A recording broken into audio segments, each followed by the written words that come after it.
Order, honourable members. The next speaker is the Honourable McGluwa.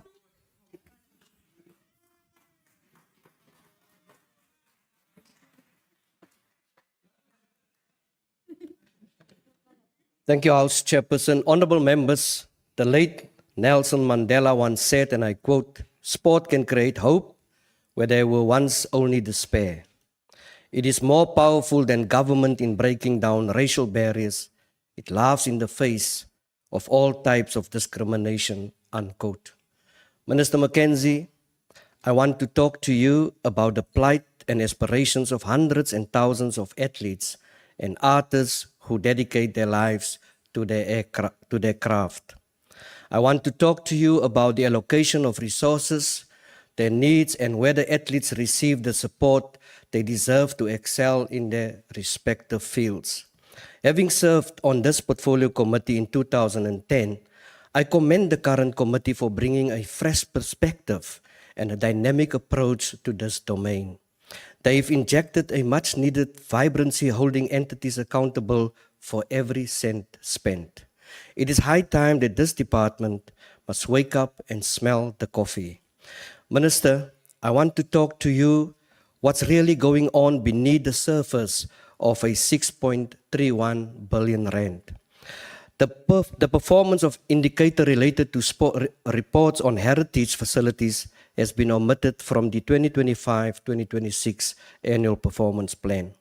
The Artists in Schools program, which target youth, and it is referenced in the 2025-26 annual performance plan, has been halted, despite being clearly outlined in the Memorandum of Understanding between the Department as well as the Department of Basic Education. What is even more concerning is that the budget allocated for sub-program 1 is facing a decrease of 28.7 million rand, despite the Minister's directive on program 350 pertaining to the Olympics. Leadership instability has become a persistent issue, with acting appointments is now a norm in the department. This continual reliance on temporary roles undermines the organizational instability and hampers overall effectiveness in the department. It appears that governance is not a priority, as the department's annual performance plan no longer includes an indicator that addresses the governance of public entities that report to it. The performance indicator related to reports on heritage facility has been omitted from the 2025-2026 annual performance plan. This contradicts the Minister's stated commitment to supporting programs, athletes, and heritage facilities. We need to scrutinize these decisions and ensure that athletes and cultural institutions receive the support they deserve. Minister, I want to draw your attention to the pattern of misconduct within the department. In 2017, a former Minister of Sport took a trip to Dubai and was paid for by a company linked to SASCOC. An arrangement that raises serious questions about conflict of interest and ethical governance. Another of your predecessor approved an annual payment of approximately 1 million since 2016 to a so-called cricket school, which is not even recognized by any official sports federations. The only link we could find that was an allegation of his son attended the school. These examples illustrate a worrying history of questionable decisions and blurred lines between public duty and private interests. It is in this context that I urge you to take decisive action and to restore dignity and integrity and transparency and also accountability in the sector. Minister, I want to talk to you about serious allegations of nepotism, favoritism, and potentially bought and tender flawed processes involving individuals who are members of your party. Names such as Eugene Botha, Dr. Ralph Links, Bishop Blennies, Bernardo Maralak, Jonas White, Houston Francis, and Liesl Pennicking, among others. We fought against these things in the past, and we should ensure that the sector does not get captured. Minister, I want to talk to you about soccer. Yes, soccer, and not about LeJohn Soccer Club or the now defunct Royal AM Football Club. I want to talk to you about SAFA's financial crisis, mismanagement, and millions that has gone just wrong. Despite bailouts, their inability to cover basic expenses like salaries, food, and transport. Minister, I want to talk to you about netball, boxing, as well as Athletics South Africa. Netball South Africa received 90 million rand in a public funding to the Netball World Cup. Yet, more than 2 years later, the committee did not have any way to interrogate their reports. The delay is concerning given the president of Netball is currently under investigation for financial misconduct. Allegations, Athletics South Africa crisis ranges from deregistration saga, police presence at the elections, misusing of athletes' funds in shebeens, hotels and clothing shops. The DA is concerned, Minister, about the department's oversight and management of issues such as Sarah Baartman, the project that came to a standstill. No tombstone yet, no restoration to date, no visitors allowed, only a gate that has been locked for more than a year as established during my visit in Henke on Sunday. Minister, given the department's decision to halt funding for flagship events that contribute to the economy, it is shocking that just 3 working days before the end of the 2024-2025 financial year, the department, through a letter, committed a 5 million rand in partial funding to the Belito July Experience Project through the Ilembe Economic Development Agency. Where is the Department of Tourism then? The reason was to attract sustained tourism. This raises questions about the department's priorities and the policy framework guiding such decisions. And also, when being contacted by the media, it was the department who refrained from giving a comment. Minister, the time for rhetoric has passed. The sector needs principal leadership that restores our dignity, that delivers impact and puts South Africa's artists and its athletes first. I thank you. Thank you, Honourable Member. The next speaker is the Honourable Mthethwa.